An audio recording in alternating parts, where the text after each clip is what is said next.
सरफरोशी की तमन्ना अब हमारे दिल में है, देखना है जोर कितना बाजुए कातिल में है।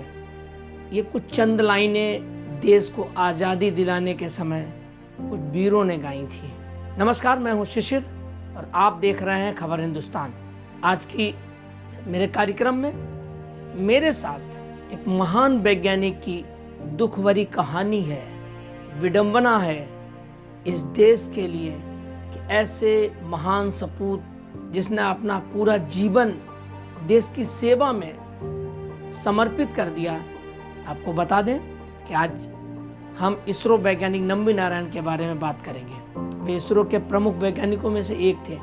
बताया जाता है नंबी नारायण ने तो कुछ और ही सोच रखा था, देश को कहीं और आगे ले जाने के लिए। रूस कमजोर था, अमेरिका का दबाव था और भारत कमजोर नहीं रहना चाहता था। ये दौर तब का है जब संयुक्त सोवियत रूस अपने विघटन के कगार पर खड़ा था। अमेरिका भारत का दोस्त नहीं था, अमेरिका की दोस्ती पाकिस्तान के साथ थी और ऐसी स्थिति में भारत निसहाय और कमजोर देश के रूप में अपनी पहचान नहीं रखना चाहता था। उस समय नंबी नारायण ने रिसर्च शुरू की और उन्होंने कहा कि हम खुद आत्मनिर्भर बनकर इस देश को उन 5 देशों की कतार में खड़ा करेंगे जो देश आज हमें अपनी टेक्नोलॉजी देने के लिए परेशान कर रहे हैं। हम उन देश के लोगों को अपनी प्रतिभा का लोहा एक दिन जरूर मनवाएंगे। और उन्होंने ऐसा क्रायोजेनिक इंजन बना के इस देश को उन 5 देशों की श्रेणी में ला के खड़ा किया जिसके लिए देश को गर्व होना चाहिए। उन नंबी नारायण जो भारत में तरल ईंधन की स्पेस रॉकेट टेक्नोलॉजी लाने के लिए जनक के रूप में जाने जाएंगे। उन्होंने शुरुआत की थी तरल ईंधन क्रायोजेनिक इंजन की। बताया जाता है कि अपने जीवन में उन्होंने काफ़ी कुछ झेला। इन पर देशद्रोही होने का आरोप भी लगाया गया। कहा जाता है कि सबसे पहले नंबी नारायण जी ने भारत में लिक्विड तरल ईंधन की स्पेस रॉकेट टेक्नोलॉजी लाने के लिए शुरुआत की थी। भारत में लिक्विड तरल ईंधन की स्पेस रॉकेट टेक्नोलॉजी लाने के लिए शुरुआत की थी। वे भारत में ही क्रायोजेनिक इंजन को बनाने की टेक्नोलॉजी पर काम कर रहे थे। उस समय ये टेक्नोलॉजी चंद देशों के पास ही थी और इसके लिए भारत को करोड़ रुपए दूसरे देशों को देने पड़ते थे। उनका उद्देश्य था कि भारत इस टेक्नोलॉजी में आत्मनिर्भर बने। इसके लिए उन्होंने कड़ी मेहनत की। बताया जाता है कि ये टेक्नोलॉजी भारत में पहले ही आ जाती, लेकिन नंबी को झूठे षड्यंत्र में बुरी तरह से फंसा दिया गया और उन पर जासूसी के झूठे आरोप लगाए गए और फैसला आने से पहले ही उनको देशद्रोही मान लिया गया था। तो वक्त हो चुका है एक ब्रेक का। मिलते हैं छोटे से ब्रेक के बाद।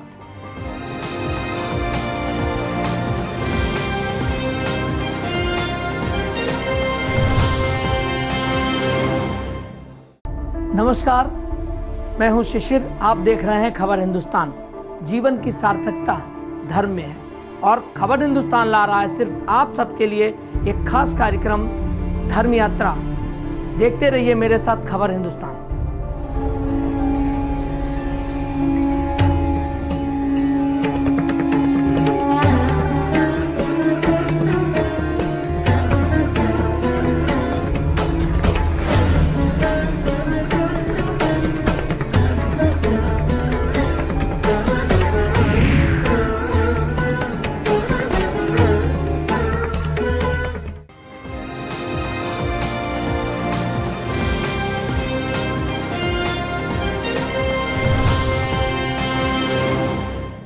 मैं भारत वर्ष का हरदम अमिट सम्मान करता हूँ, यहाँ की चांदनी मिट्टी का ही गुणगान करता हूँ। मुझे चिंता नहीं है स्वर्ग जाकर मोक्ष पाने की, तिरंगा हो कफन मेरा बस यही अरमान रखता हूँ। तो एक बार फिर से स्वागत है आप सभी का हमारे खास कार्यक्रम में। तो अब हम आपको बताएंगे नंबी नारायण को कौन से अवार्ड से सम्मानित किया गया था और उनका देशद्रोह का आरोप कैसे हटाया गया। आपको बता दें कि नंबी नारायण का जन्म 12 दिसंबर 1941 में तमिलनाडु के एक छोटे से गांव नागरकोइला में हुआ था। नंबी नारायण इसरो के वैज्ञानिक और एरोस्पेस इंजीनियर हैं जो सैटेलाइट वैज्ञानिक के रूप में जाने जाते हैं। इसके अलावा नंबी नारायण के बचपन में ही उनके पिताजी का देहांत हो गया था, जिसके कारण उनके जीवन में काफ़ी परेशानियां और सारी जिम्मेदारियां आ गई थी। ये बहुत ही होशियार और मेधावी छात्र थे। वे अपनी पढ़ाई की फीस अपनी एक स्कॉलरशिप से पूरा कर लेते थे। नम्बी नारायण के नाम पर फिल्में भी बनाई गई हैं, जिसमें उनके साथ हुए जुल्म को दर्शाया गया है। नम्बी नारायण की पत्नी का नाम मीना नम्बी नारायण था। जब नम्बी नारायण पर देशद्रोह के आरोप लगाए गए तब उनका पूरा परिवार पूरी तरह से हिल गया था। उनके द्वारा कमाई सारी इज्जत और नाम बर्बाद हो गया था। पूरे देश में मीडिया ने उन्हें दोषी घोषित कर दिया था, वो भी जांच होने से पहले ही। कहा जाता है कि इस पूरे घटनाक्रम में उन्हें और उनके परिवार को बहुत सारी मानसिक और सामाजिक यातनाओं से गुजरना पड़ा था।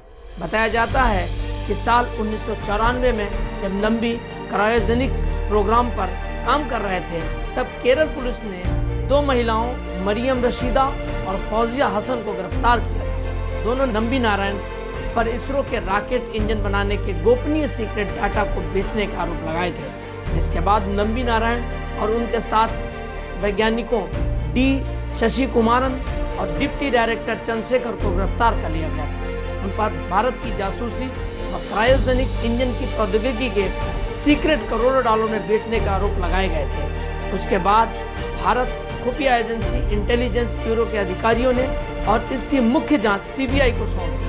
1996 में 2 साल की जांच के बाद सीबीआई ने उन पर लगाए गए सारे आरोपों को खारिज कर दिया और उन्हें पूरी तरह से निर्दोष बताया। सीबीआई को उनके खिलाफ कोई सबूत, कोई ऐसा दस्तावेज नहीं मिला जो उनको दोषी साबित करता।